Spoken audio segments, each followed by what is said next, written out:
ইমানদার নারী এবং পুরুষের প্রথম যেই গুণটি অর্জন করতে হবে সেটা হলো তাকে নামাজি হতে হবে এবং নামাজটা খুশু খুজুর সাথে বিনয়ের সাথে আদায় করতে হবে। মনে রাখবেন, পৃথিবীতে মেহমান হলো 3 ধরনের। কয় ধরনের? কান লাগা। এক ধরনের মেহমান আছে, আমরা অপেক্ষায় থাকি আমাদের বাড়িতে কেন আসে না, আসলে বলি আর একদিন থাকেন, আর একদিন থাকেন। এরকম মেহমান আছে না? ভালো মন্দ তাকে খাওয়াই। আর এক ধরনের মেহমান আছে, বাড়িতে আসার পরে আমরা অপেক্ষায় থাকি এই মরা যায় না কেন, যায় না কেন, যাওয়ার অপেক্ষায় থাকি। আর এক ধরনের মেহমান আছে, আমরা চাই না ও কোনোদিন আমার বাড়িতে মেহমান হোক, আমার বাড়িতে। আল্লাহর ঘরের মেহমান হলো 3 শ্রেণীর।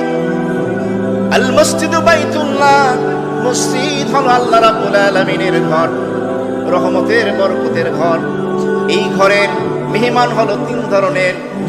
এক ধরনের নামাজি মুসল্লি হলো, কেমন জানি আল্লাহ রাব্বুল আলামিন অপেক্ষায় থাকে, আমার ঘর বাইতুল্লাহ কেন আসে না, তাড়াতাড়ি আসে মুসল্লি। নামাজ পড়ে, দোয়া করে, মোনাজাত করে, তেলাওয়াত করে, দুরূদ ইস্তিগফার করে, মোনাজাত করে, আবার বসে থাকে। এরপরে কিছুক্ষণ পরে আবার আমল করে, ঢোকে আগে, বের হয় সবার শেষে। এ হলো প্রথম শ্রেণীর মেহমান।